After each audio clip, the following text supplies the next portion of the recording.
A hacker cleared my bank account, and 2 weeks later, I was a millionaire. The day before my daughter Samantha's first day of work at her new job, I got a call from her at 3 a.m. I thought it was strange for her to be calling me at that time and asking me to send her money for food, but I sent her $15 before going back to sleep. But by the time I woke up the next morning, I got a notification on my phone saying that I had an overdraft fee pending and that my bank account had been completely cleared out. I ran to the bathroom to splash water on my face before logging into my bank account to see how much money I had really sent Samantha. But once I logged on, I was shocked to see that the account where I usually had 6 figures saved up did not have a single cent to my name. You see, I struggle with heart issues, so I desperately needed to go to the pharmacy that morning to pick up my medicine, but I didn't even have enough money to cover the copayment. I quickly called Samantha and asked her if I had mistakenly sent her more money, but to my surprise, she said, "Mom, I didn't call you last night. I was sleeping. Today's my first day at, remember?" That's when I realized it must have been one of those scam artist calls. So I then called my bank and they told me that there was nothing they could do, as I had authorized the withdrawal. So I spent the morning calling and begging lawyers to help me, but they all refused without a proper payment first, and I had nothing. At that point, I could feel my heart palpitating. So I got in my car and drove over to the pharmacy, and once I explained everything to them, they refused to give me my medicine without a copayment. And that's when I broke down. I didn't know what to do next, and suddenly my phone rang, and when I answered, it was an unfamiliar voice. But to my luck, one of the lawyers I rang up earlier was calling me back, and he said he'd dealt with a case like mine before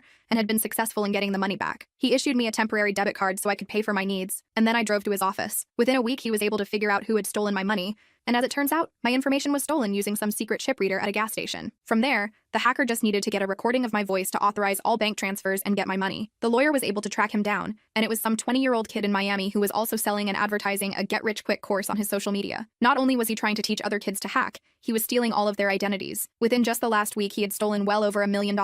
I was able to put him in prison, and after suing him, I acquired his invested money. Needless to say, it was a blessing in disguise.